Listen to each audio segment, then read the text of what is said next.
요셉이 파라오의 꿈을 해몽하는 장면이지요.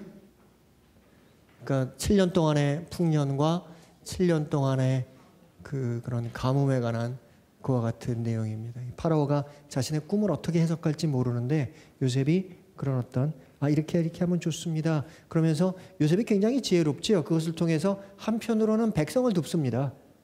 그렇죠? 이제 굶주리게 돼서 먹을 것이 없는 백성들에게 먹을 것을 줄 수 있는 그런 어떤 백성을 돕게 됩니다. 두 번째로는 그를 통해서 파라오의 재산도 늘어납니까? 늘어납니다. 그죠? 그런 많은 땅들, 아니면 그 파라오의 소유가 엄청나게 늘어나게 되고 그것이 앞으로 요셉 이후에 이집트의 어떤 그런 경제적인 안정을 갖고 오게 되는 중요한 정책이 됩니다. 그죠? 예. 우리들이 좀 생각해 봐야 될 문제인 것 같아요. 오늘날만 생각해 봐도. 이때 요셉이 등장하지 않았다면 이집트는 어떻게 됐을까요? 예. 어떤 지도자가 어떤 정책을 갖고 어떻게 접근하느냐에 따라서 그죠? 어떤 그 국가의 어떤 운명이 결정되기도 합니다. 아무튼 지금 그런 국가의 정책을 결정하는 분들이 요셉 이야기에 관해서 조금은 좀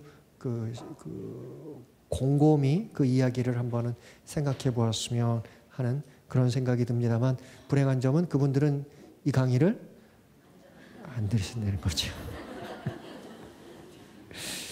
예. 두 번째 장면에 이거는 이제 마크 샤갈이라는 유명한 그런 작가의 그림입니다. 여러 가지 어떤 판타지 엄청난 상상력을 갖고 있었던 한국에서도 작년인가 재작년에 전람회가 있었던 그런 미술가입니다. 아곱이 에프라임과 므낫세 여기 이제 요셉이 서 있죠. 근데 눈을 가리고 있습니다. 왜 그럴까요? 좀 마음에 안 드는 거예요. 왜 마음에 안 드냐면은 요 밑에 므낫세와 에프라임이 있는데 손이 반대로 갑니다. 손이 이렇게 가야 되는데 그래서 손이 반대로 갑니다. 그러니까 그걸 좀 못마땅하게 생각합니다. 그래서 요셉이 그 야곱에게 그 손이 반대로 갔습니다. 그 장자가 이쪽입니다. 그랬더니 야곱이 내 맘이지 무슨 내 맘대로 한다. 뭐 그런 어떤 그 이야기의 흐름에 관해서 결국 에프라임이 어떤 그런 야곱의 축복을 받게 되는 내용들.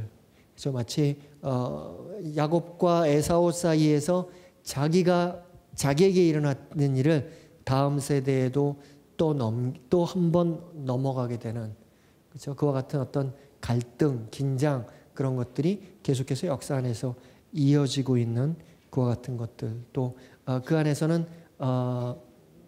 다음과 같은 좀 고백이 있습니다.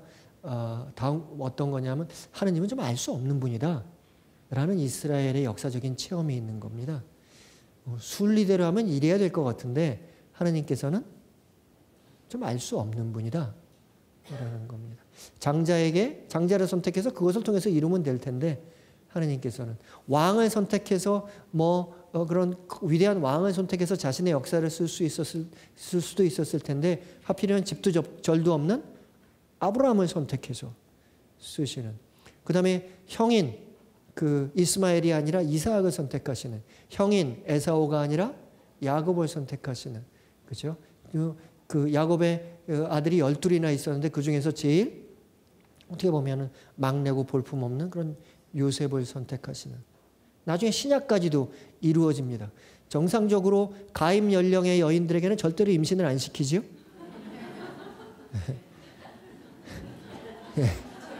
이제 엘리사벳에게 아니면은 결혼도 하지 않은 마리아에게 아기를 갖게 하는 하나님이 좀 알 수 없는 분이다.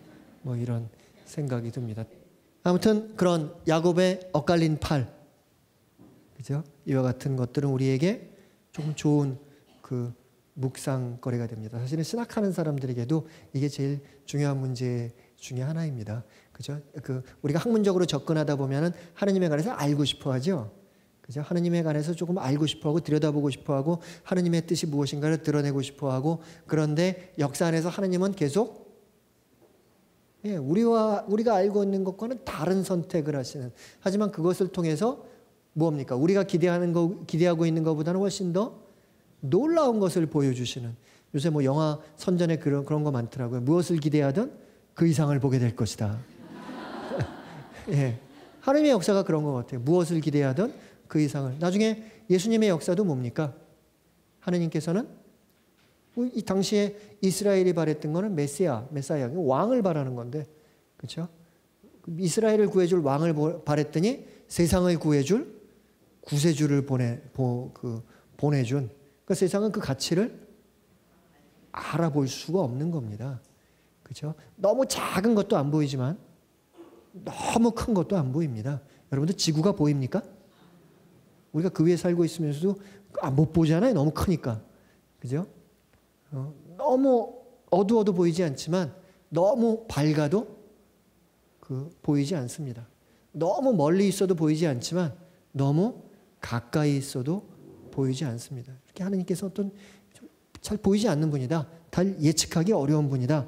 라는 고백을 우리가 이런 야곱의 엇갈린 손 안에서 또 신학을 공부하는 사람들을 하게 되는 어떤 당혹스러운 체험인 것 같습니다. 내가 하나님은 이런 분이구나 라고 깨달았다고 생각하는데 그 순간부터 하나님은 나는 그렇지 않아 라고 우리에게 말씀하시는 것 같아요. 예, 이제부터 이스라엘 역사에 관한 이야기를 조금 해보겠습니다. 창세기를 읽고 나서 이제 전체적인 역사의 이스라엘 역사의 흐름이 과연 어떤가? 한눈으로 보자면은 먼저 15세기부터 13세기에 유목시대가 있었던 것 같습니다. 여러분들에게 나눠드린 강의로 7페이지입니다. 예, 유목시대가 15세기부터 13세기에 있었고 그 다음에는 유목시대가 가족 단위로 움직이는 그와 같은 시기라면 12부터 11세기에서는 부족시대가 있었던 것 같습니다. 그리고 이 시대 중에 어느 상황이었던 간에 어떤 탈출 사건의 정확한 연대를 우리가 알기는 좀 어렵습니다. 한 14세기 정도로 생각하는 것이 일반적인 그런 개념입니다만 뭐 정확한 어떤 역사적인 기록이 남아있는 것은 아닙니다. 그리고 나서 왕정시대, 이제 국가라는 하나의 시스템이, 인스티튜션이 자리 잡게 됩니다. 그렇죠? 그러면서 다윗이 왕국을 세운 것이 한 1000년경의 일이 아닌가 싶습니다. 그러면서 왕국이 분열합니다. 그렇죠? 솔로몬 시대에 예루살렘 성전을 짓는 과정에서 왕국의 분열이 일어납니다. 따라서 통일왕국은 다윗과 솔로몬 그리고 끝나버립니다. 다윗과 솔로몬 딱 두 왕이 지나가고 나서, 그렇죠? 그러면서 예루살렘 성전을 짓는, 여러분들 나중에 그 천주교와 개신교 가톨릭 교회와 프로테스탄트 교회가 어느 시점에서 갈리는 줄 아십니까? 16세기 정도에 와서 갈리게 되거든요. 그렇죠? 그런데 그때도 가장 주된 원인이 뭐였는지 아십니까? 지금 로마에 있는 베드로 성전을 재건축하는 게 그 재건축에 대한 모금이 하나의 촉발점이 됐습니다. 물론 굉장히 많은 정치적인 요소가 거기에 있지만은, 그렇죠? 따라서 구약의 역사를 보나 아니면 교회의 역사를 보나 항상 그 국가가 또는 교회가 분열하는 거는 집 짓다가 분열하는 겁니다. 집 짓다가. 그런 식으로 해서는 안 된다. 그리고 프로테스탄트 교회가 생기는 겁니다. 근데 요즘에 21세기에 들어와서 프로테스탄트 교회를 보면은 뭐 하고 있습니까? 집 짓고 있습니다. 그죠? 아무튼 언젠가부터는 교회가 좀 땅 사고 집 짓는 일을 좀 뛰어넘고 이제는 하나님 백성을 위해서, 세상을 위해서, 가난하고 소외된 사람들을 위해서 뭔가 조금 더, 지금도 많은 일을 하고 있지만 조금 더 마음을 기울이는 그것이 올바른 길이 아닐까라는 생각을 해봅니다. 아무튼 집 짓다가 망합니다. 왕국이 분열됩니다. 북왕국과 북이스라엘과 남유다로. 그러면서 722년경 북이스라엘이 아시리아라는 왕국에 의해서 멸망을 당하고 587년경 남유다에 의해서 멸망을 당합니다. 하여튼 왕국이 멸망하는 역사입니다. 따라서 여기부터 여기까지 본다. 그리고 유배를 갑니다. 여기부터 여기까지를 본다면은 어떤 역사입니까? 이제 모세오경을 통해서 이스라엘 백성이 이집트를 탈출해서 마지막 탈출기, 레위기, 민수기, 신명기까지는 약속의 땅으로 어떻게 가는가 40년이라는 여정을 거쳐서 그 다음에 여호수아기와 그 다음에 판관기를 거쳐서 그 약속의 땅에 어떻게 자리 잡는가라는 조금은 좀 행복한 이야기가 계속되더니 그 다음에 왕국까지는 잘 세웠는데 그 다음에 서로 분열해서 망했다. 인간과 인간의 이야기는 뭡니까? 굉장히 어렵게 해서 두 사람이 결혼했는데 그리고 애도 낳고 잘 살았는데 근데 무슨 집 짓다가 싸움이 나가지고 갈라섰다. 뭐 갈라선 정도가 아니라 완전히 망한 거죠. 그죠? 그래서 유배 갔다. 뭐 이런 굉장히 어떻게 보면 좀 슬픈 이야기입니다. 그런데 그 유배 기간이 587년부터 539년 또 학자에 따라서는 538년 뭐 이렇게 얘기합니다. 계산해 보면 몇 년이죠? 50년 정도 됩니다. 그렇죠? 여러분들 여기서 떠오르는 숫자가 있어야 됩니다. 50년 어떤 숫자죠? 맞습니다. 희년입니다. 그렇죠? 7년마다 안식년이 있고 7년에서 7번이 지나가면 마지막 50년은 희년이다라는 이야기가 있는데 그렇죠? 그 유배 기간이 바로 그들이 7년을 7번 정도 지나고 희년을 맞이하는 기쁨을 맞이하는 그와 같은 시간과 이상하게도 겹칩니다. 그렇죠? 희년에 관한 생각은 유배 이전부터 아마 있었던 것이라고 사람들은 짐작하는데 우연의 일치인지 그렇죠? 이 50년의 시간이 여기 딱 맞아 떨어집니다. 이 생각은 굉장히 신선한 생각입니다. 왜냐하면 제가 어제 저녁에 한 생각이기 때문에 제가 이 생각을 하면서 혹시 희년에 관한 그런 내용들이 혹시 유배 기간과 조금 연관된 것은 아닐까 좀 역으로 좀 찾아봐야겠다 그런 어떤 생각을 해봤습니다. 한 2년 뒤에 결과에 관해서 말씀을 드리겠습니다. 아무튼 유배에서 돌아와서 그들은 뭘 하겠습니까? 성전을 재건합니다. 그죠? 예루살렘을 다시 재건하고 성전을 재건합니다. 누가 합니까? 에즈라와 느헤미야라는 두 인물을 우리는 거기에서부터 만나게 됩니다. 성전을 재건하고 나서부터는 그들은 페르시아의 지배 하에는 있었지만 하지만 그들이 유배 시대에 꿈꿨던 신정국가 테오크라시의 형태를 실현한 것 같습니다. 즉 누가 다스리냐면 대사제가 전체적으로 정치적인 역할까지도 분담하는 그와 같은 국가의 역할을 했는데 그러다 보니까 그 안에서 꼭 긍정적은 아니었던 것 같습니다. 따라서 이스라엘이 실망한 것은 거기에 있습니다. 그들이 생각했던 신정국가가 되고 나서부터는 그 다음부터는 굉장히 좋은 세상이 될 줄 알았는데 그런데 그렇지가 않더라 하는 겁니다. 우리나라 역사 안에서도 그렇죠? 민주화 세력이 이제 정당을 만들고 민주화 세력이 정당을 통해서 이제 뭐 대통령이 되고 누구가 되면은 세상이 확 바뀔 줄 알았는데 그렇지가 않더라라는 실망이 우리가 있었죠. 그죠? 그 여러 가지 역사에 대한 평가는 다를 수 있겠지만 그죠? 할 만큼은 했다라는 평가도 있을 수 있겠지만은 우리가 기대했던 것보다도 민주주의가 됐는데 오히려 반대의 경험이 더 많았어요. 어떤 겁니까? 세상이 더 시끄러워지고 맨날 거리에 나가면 시위하고 있고 뭐하고 있고 굉장히 불편하더라. 사실 민주주의란 거는 불편한 겁니다. 그죠? 예, 편한 거는 뭐가 편합니까? 독재가 편합니다. 누가 한마디 하면은 그냥 싹 이렇게 되는 거. 독재가 편합니다. 그렇죠? 제가 본당 신부하면서 독재하겠습니까? 민주주의 하겠습니까? 입으로는 교회도 민주주의화 돼야 된다. 신자들 의견을 많이 들어야 된다라고 하지만 어떨 때는 저도 그런 유혹을 많이 느낍니다. 그죠? 그냥 이런 거는 그냥 딱 내가 결정해서 독재로 하면은 훨씬 더 편할 텐데. 왜냐하면 신자들 의견을 물어보니까 100명이 다 각각의 이야기를 갖고 있어요. 그죠? 저희가 지금 저희 본당이 그 본당 명이 조금 행정구역이랑 맞질 않아서 본당 명칭을 이제 바꾸려고 하는데 몇 년째 토론을 하고 있어요. 물론 그 교구랑의 여러 가지 그 소통도 조금 문제가 됐습니다만 그렇게 민주주의라는 거는 좀 불편한 겁니다. 아무튼 여기에서도 보니까 그런 신정 국가를 이루었는데 하느님께서 통치하신다. 그런데 하느님이 펑 하고 나타나서 통치하는 건 아니죠. 그죠? 신정 국가를 이루었는데 굉장히 불편하더라. 그래서 오히려 그들이 하느님 힘을 모으지 못하고 하느님을 섬기기에 어려운 정치적 상황을 벗어나지 못합니다.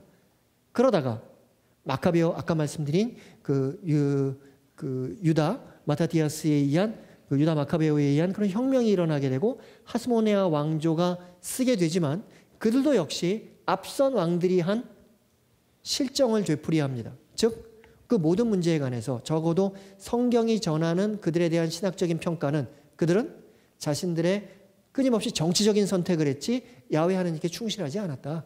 따라서 그들을 버립니다. 그들의 역사가 몰락합니다. 결국 64년경에 로바의 팔레스타인 정복, 폼페이우스에 의한 팔레스타인 정복에 의해서 결국은 로마 제국의 손아귀에 그 모든 것들이 넘어가게 되고 그리고 그런 로마 제국의 굉장히 협조했던 헤로데 가문이 팔레스타인 전체의 어떤 정치적인 주도권을 갖게 되는 그와 같은 시기 베들레헴에서 예수라는 아기가 태어나는 그 같은 역사의 흐름을 이렇게 요약해봤습니다. 조금 더 자세하게 들여다봅시다. 한 페이지 넘기시면 아시리아의 시기입니다. 쭉 설명을 적어놨기 때문에 여러분들이 읽어보시면 될 내용이라서 제가 모두 읽지는 않겠습니다. 아시리아 제국의 영토는 이 정도의 영토입니다. 아시리아라고 하면 이 정도 있었던 아수르라는 도시에서 출발하는데 나중에 자신의 수도를 여기보다 약간 북쪽에 있는 니느웨라는 곳으로 옮겨가게 됩니다. 여러분들 요나서에 나오는 그 유명한 니느웨입니다. 여기서 약간 그러면서 전체적인 통치를 하게 됩니다. 그런데 이런 아수르의 세력이 점점 커지자 가장 불안을 느끼는 곳은 누구겠습니까? 여러분들 고대 문명을 생각해 보십시오. 메소포타미아 문명만 있는 게 아니라 이집트의 문명이 있습니다. 이집트가 불안을 느낍니다. 그리고 자신이 사실은 이 전체 지역을 거의 다 지배하다시피 했었거든요. 그러니까 이쪽에 있는 시리아와 북이스라엘이 동맹을 맺습니다. 그게 스위로 에프라임 동맹입니다. 그렇죠? 에프라임, 북이스라엘을 얘기하죠. 스위로 에프라임, 시리아와 에프라임 동맹을 맺게 되는데 그들과의 동맹을 통해서 이집트는 아시리아를 견제하려고 합니다. 그런데 스위로 에프라임 동맹을 맺고 나서 보니까 문제가 생겨요. 이 밑에 있는 나라가 하나 있죠? 유다라는 나라가 있습니다. 그 유다가 자기가 전쟁 나간 사이에 여기 공격하면 어떻게 되겠습니까? 자기 망해버리잖아요. 그러니까 유다에게 시리아와 북이스라엘 동맹이 위협을 하는 겁니다. 뭐라고 위협을 하느냐? 우리 동맹에 너희도 참가를 해라. 그렇죠? 우리 동맹에 너희도 참가를 해라. 아니면 우리가 너희 먼저 치겠다. 그렇죠? 그러니까 당시에 유다의 왕이었던 아하즈는 굉장히 곤란한 정치적인 상황에 빠지게 됩니다. 그럴 때 이사야 예언자가 아하즈에게 찾아가는 겁니다. 그렇죠? 그러면서 어떤 얘기를 하겠습니까? 지금의 이런 문제는 정치적인 문제가 아니라 우리가 야훼 하느님께 충실하지 않아서 이런 문제가 생긴 겁니다. 그러니까 임금님 지금이라도 그렇죠? 백성들의 마음을 돌려 야훼 하느님을 섬기게 하십시오. 그럼 하느님께서 우리를 지켜줄 겁니다. 그렇죠? 어떤 일이 있어도 예루살렘 성전이 무너지는 일은 없을 겁니다. 그와 같은 그 이야기를 합니다. 근데 아하즈 임금이 그 얘기를 들을까요? 안 듣습니다. 그렇죠? 그러자 이사야 예언자가 아하즈 임금에게 그런 얘기를 합니다. 임금님 그러면 하느님께 어떤 징표를 청하십시오. 표징을 청하십시오. 그러면 하느님께서 그 표징을 보여줄 겁니다. 그러니까 아하즈가 굉장히 멋있는 신학적인 얘기를 합니다. 나는 하느님을 시험하지 않겠소. 나중에 예수님도 하느님을 시험하지 말라는 그런 얘기를 하잖아요. 사탄에게. 굉장히 하느님께 대한 이야기가 대단한 이야기를 하는 것 같은데 예수의 이야기와 아하즈의 이야기는 사실은 정반대의 이야기입니다. 그렇죠? 아하즈는 무슨 얘기를 예수는 나는 하느님을 시험하지 말라라는 이야기를 통해서 하느님께 대한 어떤 극단적인 신뢰를 보여줍니다. 나는 당신에 대한 나의 믿음은 절대적인 것입니다. 나는 그것을 굳이 시험할 필요도 없습니다. 그죠? 얼마 전에 인터넷 그거를 보니까 세상의 모든 남자들이 가장 곤란하게 생각하는, 가장 이해하지 못하는 것이 여자친구를 사귈 때 여자들이 계속해서 좋아한다고 말해달라는, 그거를 이해하지 힘든 거라고 그런 얘기가 나왔더라고요. 그죠? 근데 그런 것 같아요. 여성들은 좀 이렇게 계속해서 확인하고 싶어 하는 그런 어떤 과정이 있는 것 같아요. 남자들은 한 번 말했으면 됐지. 자꾸 뭐를, 사랑을 표현하라고 그러느냐, 내가 사랑한다고 했으면 됐지. 뭐 그런 것들에 대한 이야기를 읽었는데, 아마 예수님도 하느님의 사랑에 관해서 나는 내가 확인할 필요 없습니다. 나는 알고 있습니다. 라는 그런 어떤 하느님께 대한 극단적인 신뢰를 얘기하는 것 같아요. 반면에 아하즈가 나는 하느님을 시험하지 않겠소 라고 얘기하는 건 어떤 뜻일까요? 하느님께 대한 극단적인 불신입니다. 나는 하느님을 시험하지 않고 내 마음대로 하겠소 라는 이야기입니다. 나의 정치적인 판단을 믿겠다는 그와 같은 이야기입니다. 그러니까 이사야 예언자가 뭐라고 그럽니까? 당신이 표징을 청하든 하지 않든 하느님께서 당신에게 표징을 주실 것인데, 그러면서 이제 성탄 시기에 우리가 많이 읽는 바로 그 부분입니다. 이사야서 7장 14절에 나오는. 이제 젊은 여인이, 사실은 구약의 표현은 처녀라는 표현은 아닙니다. 신약에 와서는 이제 처녀로 번역됩니다만, 파르테노스라는, 구약에서는 이제 젊은 여인이 잉태하여 아들을 하나 낳을 터이니 그 이름을 임마누엘이라 하리라. 사실 이사야 예언자가 예언을 통해서 말한 인물은 아하즈의 부인이 당시에 아마 임신한 상태였을 겁니다. 그리고 이제 애를 낳게 되는데 그 히스키야에 관한 예언입니다. 그 히스키야가 태어나서 채 걷기 전에, 자라기 전에 지금 우리를 위협하는 이런 북이스라엘과 에프라임과 시리아는 모두 다 망해버릴 거다라는 그와 같은 예언이 이사야 예언의 중심에 있습니다. 그리고 그와 같은 예언이 실제로 일어납니다. 아시리아가 그 북이스라엘과 시리아를 공격해서 아주 초토화를 만들어버립니다. 그리고 나서 계속 공격해서 어디까지 이 아시리아의 영토가 되는 겁니까? 이집트까지 아시리아의 영토가 되는 겁니다. 지금 남유다도 사실은 아시리아의 세력 안에 들어가게 됩니다. 그런데 그 히스키야의 시기에 아시리아는 예루살렘도 공격을 합니다. 근데 공격을 하다가 성경에 보면 어떤 대목이 나오느냐면 역사서 부분에 아시리아군이 예루살렘을 포위하고 있는데 밤에 하나님의 천사들이 아시리아 군대를 쳐버립니다. 그래서 아시리아 군대가 퇴각을 했다. 그와 같은 내용들이 나옵니다. 역사적으로는 어떠한 일이 생겼는지는 모릅니다. 단지 아시리아의 그 막강한 군대가 예루살렘을 포위했지만 예루살렘이 멸망하지 않았다는 겁니다. 따라서 누가 지켜줬다는 겁니까?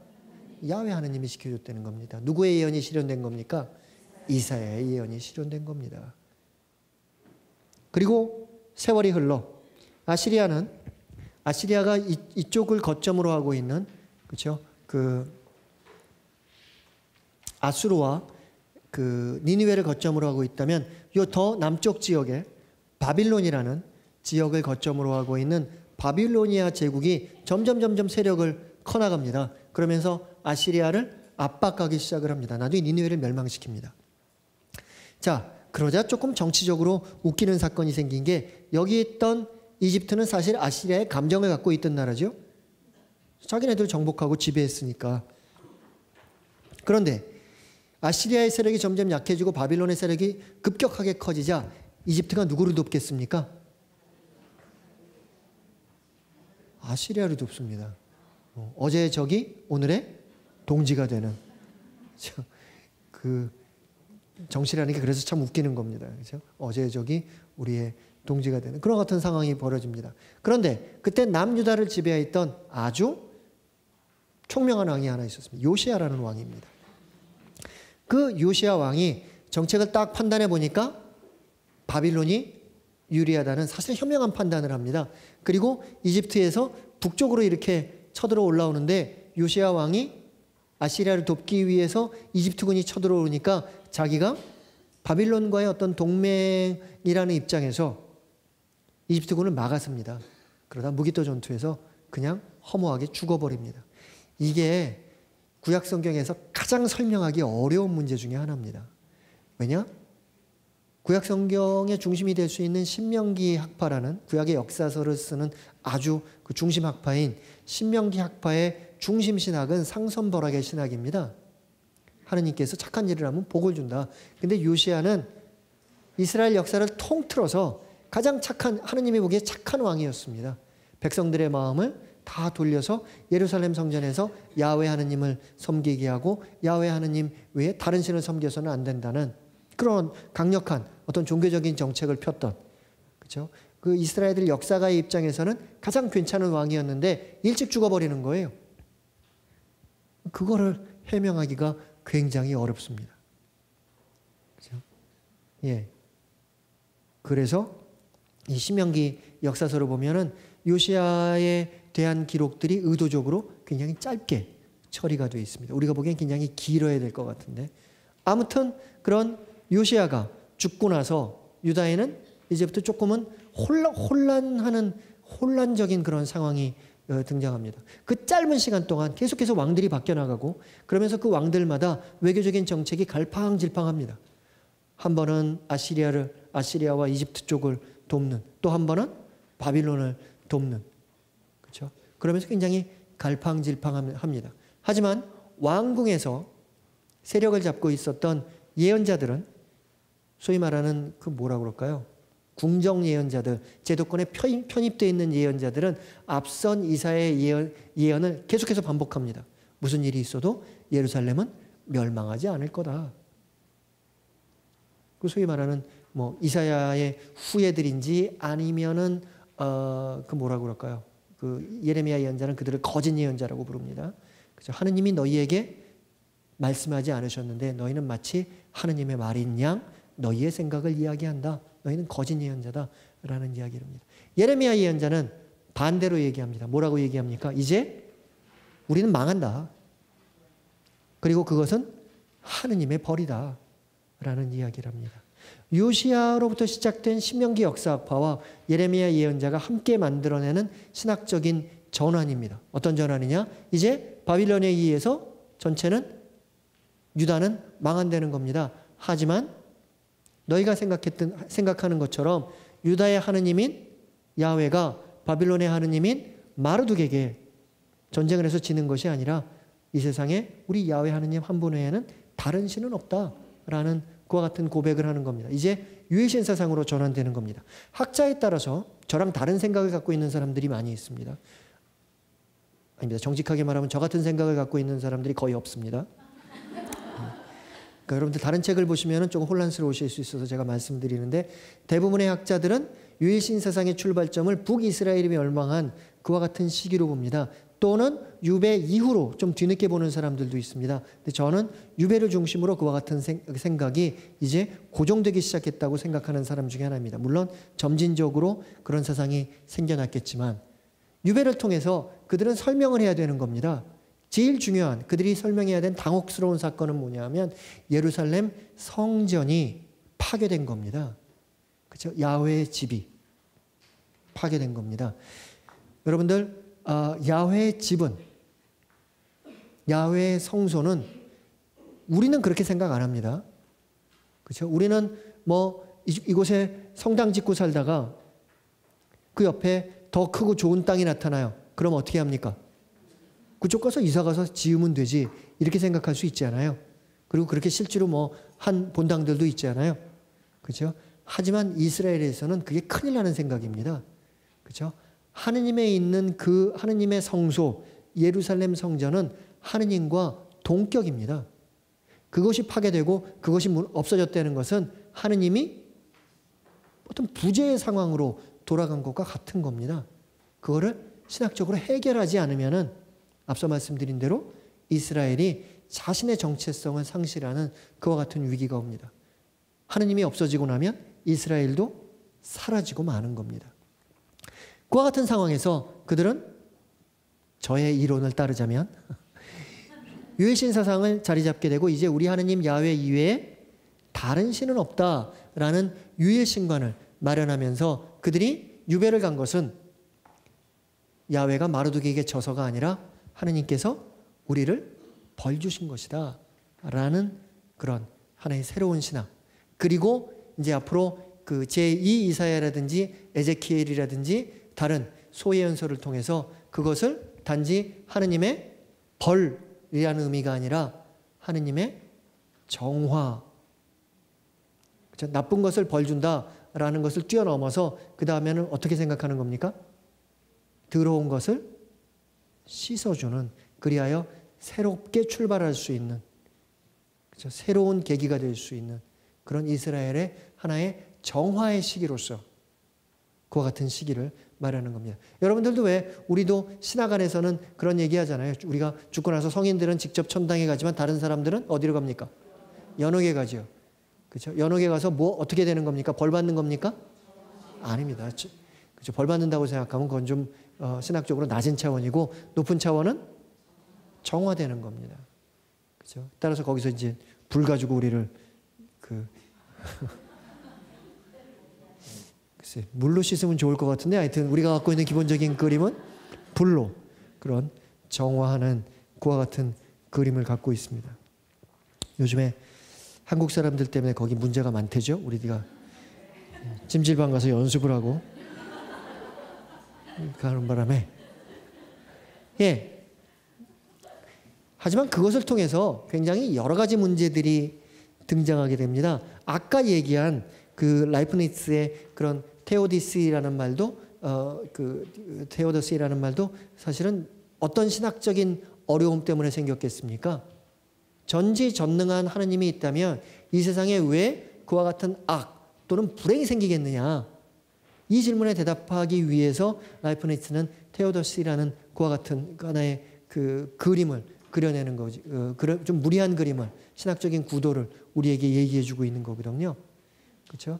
유해신 세상이 생기면서 여러 가지 지금까지는 이스라엘이 다신적인 상황 안에서 해결하지 못했던 문제들이 해결되지만 지금까지 해결해왔던 문제는 이제는 그 틀 안에서는 해결되지 않는, 따라서 뭐라 그럴까요? 여러분들은 왜 그 패러다임의 전환이라는 말을 요즘에 뭐 많은 언론에서 사용하지 않아요? 그렇죠? 패러다임의 전환이라는 얘기를 하는데 패러다임 자체가 바뀌어버리니까 앞서서 해결되지 않았던 문제들은 해결이 되는데 앞서서 쉬웠던 문제는 이제 해결이 잘 안 되는 겁니다. 예를 들어 그전에는 선과 악의 문제가 해결하기 쉬웠습니다. 그렇죠? 선한 거는 이 세상에 생기는 좋은 일은 착한 신들이, 나쁜 일은 나쁜 신들이 만들었던 건데, 그렇죠? 배를 타고 건널 때는 어디 물을 건널 때는 물에 있는 신에게 제사를 드리고 건너면 되고, 농사 지을 때는 농사 짓는 신에게 하면 되고, 전쟁할 때는 전쟁하는 신에게 제사를 드리면 되고, 그렇게 편했는데 이제는 그런 것들이 없어진 겁니다. 한 분이신 하느님. 그러면서 선과 악의 문제를 해결하지 못합니다. 사실은 이와 같은 문제는 오늘날의 신학까지도 그대로 남아 있습니다. 그렇죠? 오늘날의 신학자들도 고통은 왜, 악은 왜, 불행은 왜, 이 문제에 관해서 이렇게 두꺼운 책들을 쓰지만은 다 읽고 나서 보면은 제가 느낀 느낌은 내가 모르는 거는 이 사람들도 모르는구나. 그렇죠? 구약에 있는 많은 것들도 그런 욥기라든지 아니면 다른 구약에 있는 지혜 문학들, 그런 선과 악의 문제를 해결하려고 했습니다만 우리에게 속 시원한 답을 들려주지는 않습니다. 오늘날까지도. 내지는 그지 옛날에 구약에 있는 모습들을 보면은 그 남성신과 여성신이 있었습니다. 그러면서 남성신은 항상 그 제단을 보면은 남성신의 모습을 돌기둥 같은 걸로 만들었었습니다. 그리고 그 옆에는 항상 나무 기둥이 있었습니다. 나무 기둥은 여성신이었습니다. 그렇죠? 아쉐라라든지 여러분들 그 바빌론의 그 모습을 제가 보여드리면서 그 정문을 누구의 문이라고 그랬습니까? 이슈타르. 아쉐라와 비슷한 그 발음도 비슷하죠. 아마 한 지역에서 다른 지역으로 넘어가면서 그 이름이 약간 발음이 달라진 것 같습니다. 아쉐라. 구약 성경에 등장하는 아쉐라라든지 아니면 바빌론에 등장하는 이슈타르라든지. 그런데 이제 하느님은 남자입니까? 여자입니까? 그렇다고 해서 여러분들이 무성입니다. 그런 얘기하면 안 됩니다. 아니면 양성입니다. 이런 얘기를 해야 됩니다. 성을 초월하는 존재로 등장합니다. 근데 성을 초월하는 존재라는 것에 대한 말은 우리가 만들어냈지만 그것을 개념하지는 못하는 겁니다. 그러니까 우리가 아직까지도 하느님을 부르면서 누굴 어떻게 부릅니까? 아버지라고 부릅니다. 그렇죠? 따라서 정말 성을 초월했다면 하느님을 어머니라고 부르는 것은 하느님을 아버지라고 부르는 것만큼 이상한 일이 되어야 되는 겁니다. 하지만 하느님은 양성을 다 갖고 있다라는 겁니다. 하지만 오늘날까지도 하느님을 그릴 때 어떻게 그립니까? 남자 할아버지의 모습으로 그리지 않아요. 그렇죠? 따라서 뭐가 채워지지 않는 겁니까? 그 여성성이 채워지지 않는 겁니다. 그렇죠? 가톨릭 교회에서는 그 여성성을 누가 채웁니까? 성모님. 그러니까 자꾸 어떤 혼란이 일어나죠? 성모님을 신격화하는 그런 어떤 혼란이 일어나는 겁니다. 그 뿌리를 찾고 보면은 그 뿌리에는 뭐가 있는 겁니까? 예, 유일신적인 전환이 그와 같은 문제를 일으키는 겁니다. 더 나아가 현대교회에서도 역시 마찬가지입니다. 저희가 다른 종교랑 얘기할 때 결정적인 문제는 어디에서 생깁니까? 우리가 갖고 있는 유일신 신앙입니다. 다른 종교랑 얘기해야 되는데 우리는 근본적인 출발점이 어디에 있습니까? 우리 하느님 외에 다른 신은 없다. 그러니까 다른 얘기를 하면서도 속으로는 야, 우리가 여러분들과 이야기는 하지만은 너희들이 믿는 하느님은 없어. 이런 출발점에서 출발한다면 사실은 대화하기가 조금 어려운 거죠. 그래서 그걸 극복하고자 신학자들이 어떤 제안을 하냐면 신은 하나인데 신에 대한 다양한 체험과 이름이 좀 여러 가지가 아니냐. 그렇죠? 우린 교회는 한 분이신 하느님을 이렇게 체험했고 이스라엘 역사를 통해서 예수 그리스도를 통해서 또 다른 사람들은 뭐 불교라면은 어떤 부처의 어떤 체험이 유일하신 하느님에 대한 체험이 아니냐. 그와 같은 신학적인 주장은 소위 여러분들이 자주 듣게 되는 종교 다원주의라는 이름 안에 있는 것이고 그것이 잘못 혼합 종교로 발전할 수 있는 위험이 있기 때문에 교회 안에서는 그것을 굉장히 또 위험한 것으로 생각하게 됩니다. 따라서 종교 간의 대화, 이거 굉장히 우리가 풀어야 될 어려운 문제 중에 하나입니다. 반면에 구약의 역사에서는 쉬웠잖아요. 여러분 기억나십니까? 아브라함이 롯을 구해주고 나서 돌아오니까 그 멜키세덱이 뭐라 그럽니까? 네, 제사를 지내잖아요. 아브라함과 함께. 그래서 그런 것들이 사실은 문제가 되지 않았습니다. 다신적인 세계에서는. 하지만 이제 유일신관으로 넘어오면서 그와 같은 문제들이 생기는 어떤 신학적인 구도에 관해서 우리들이 조금은 인식하고 있는 것이 좋겠습니다. 이게 굉장히 현대신학에 있어서 커다란 문제이기 때문에 제가 화두로만 던져드리는 겁니다. 그래서 앞으로 아마 오랜 신학의 역사가 지나간 후에야 이 문제에 대한 어떤 해결점이 등장하게 되지 않을까라는 그런 생각을 해봅니다. 아무튼 바빌로니아에서 50년의 유배 생활을 하고 바빌론이 내분으로 인해서 그냥 망해버리고 맙니다. 그리고 나서 그들은 유배에서 돌아옵니다. 그러면서 페르시아 제국이 쓰게 되는데 자 9페이지랑 10페이지를 왔다 갔다 하시면서 페르시아 제국과 바빌로니아 제국의 크기를 좀 대비해 보십시오. 엄청난 차이가 나죠? 예. 자, 앞선 바빌론 또 그보다 더 앞선 아시리아 제국에서는 일단 제국이 일정한 영토를 정복하고 난 후에는 그것을 어떻게 계속해서 지배할 것이냐라는 것이 문제가 됩니다. 그러기 위해서는 제국에 반대하는 세력들이 힘을 얻는 것을 억제하는 정책이 필요합니다. 아시리아는 어떻게 정책을 폈느냐? 아시리아는 민족들을 뒤섞어 놓는 소위 비빔밥을 하는 거죠. 그래서 많은 사람들을 이스라엘로 이주시키고 북이스라엘에 있는 사람들을 다른 쪽으로 이주시키는 민족 이주 정책을 폈습니다. 그렇죠? 여러분들 이와 같이 자신들의 주변 민족을 뒤섞어 놓는 정책은 사실은 20세기까지 커다란 영토를 관리하는 나라에서는 예외 없이 사용되었습니다. 러시아라든지 아니면 중국이라든지 이런 쪽에서는 예외 없이 사용되었던 그와 같은 정책입니다. 여러분들 옛날에 유명한 영화였던 지붕 위의 바이올린이라는 아이작 스톤이 거기서 연주해서 아주 유명했던 그와 같은 그 영화를 기억하실 겁니다. 거기서도 보면 어떻습니까? 유대인이 어느 지역에 가서 정착하고 살만하니까 다른 지역으로 이주해야 되는 그와 같은 모습들 여러분들 기억나실 겁니다. 아시리아의 정책은 그거입니다. 따라서 아시리아의 정책에 의해서 북이스라엘은 혼합주의적인 그와 같은 민족으로 자리 잡게 되고, 그것은 나중에 예수 시대에 와서 유다의 사람들이 북이스라엘의 후손들인 사마리아 사람들을 업신여기는 그와 같은 하나의, 너희들은 순수한 혈통이 아니다 라고 업신여기는 그런 근거가 되기도 합니다.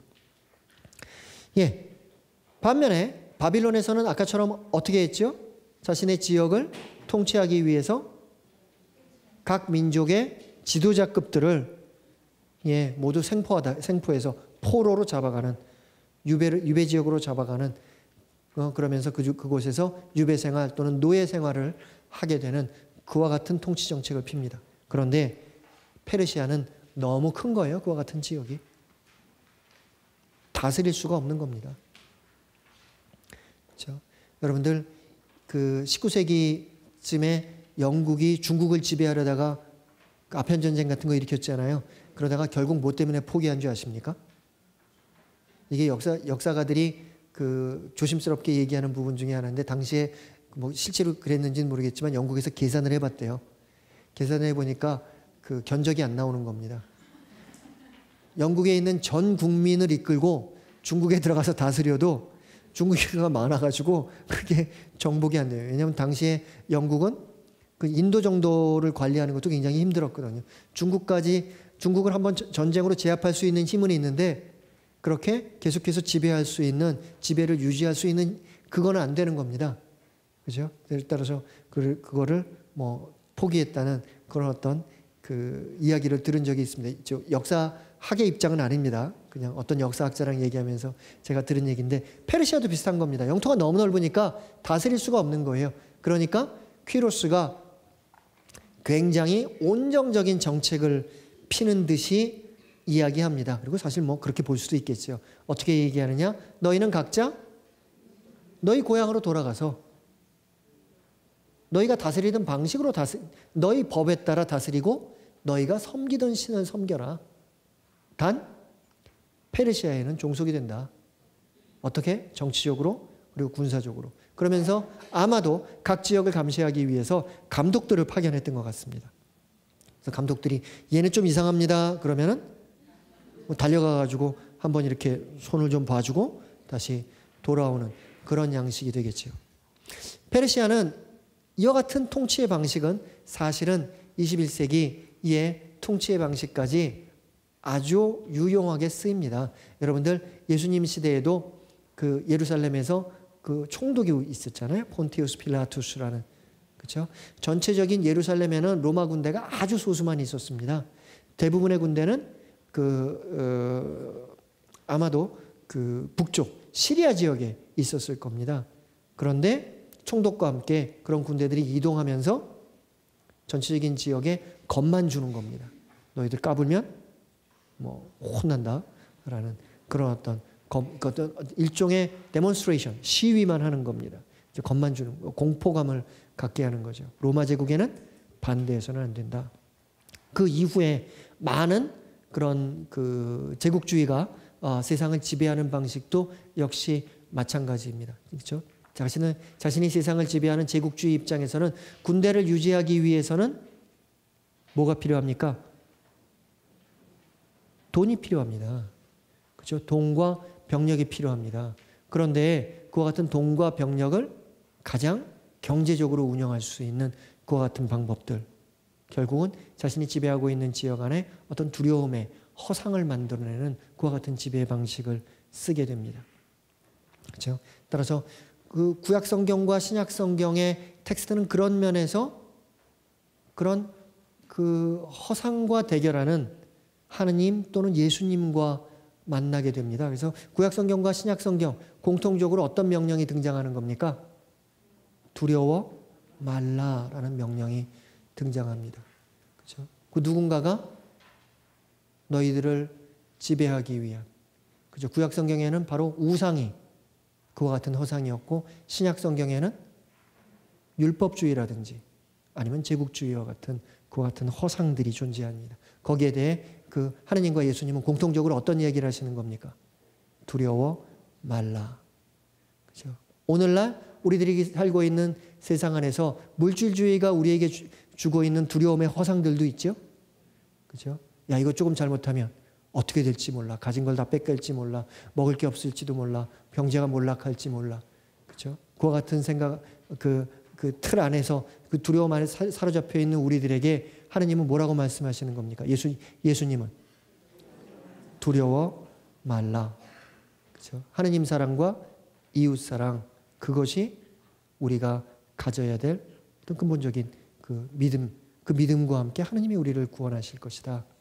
그렇죠? 내가 그런 의미에서 내가 너희와 함께 있겠다라는 임마누엘이라는 그런 이름은 굉장히 중요한 의미입니다. 그런 함께 있음, 그것을 통해서 왜 함께 있습니까? 함께 있으면 두렵지 않죠. 나 혼자 있으면 두렵지만은 함께 있으면 두렵지 않다. 그렇죠? 아까 구약에 있어서 하느님과 인간의 관계 안에서의 그런 충실성, 로얄티와 또 이스라엘 안에서의 연대성, 그렇죠? 솔리다리티에 관해서 말씀드렸는데, 예수님 사건은 하느님과 인간의 연대성에 관한 이야기입니다. 하느님께서 우리와 함께 있다.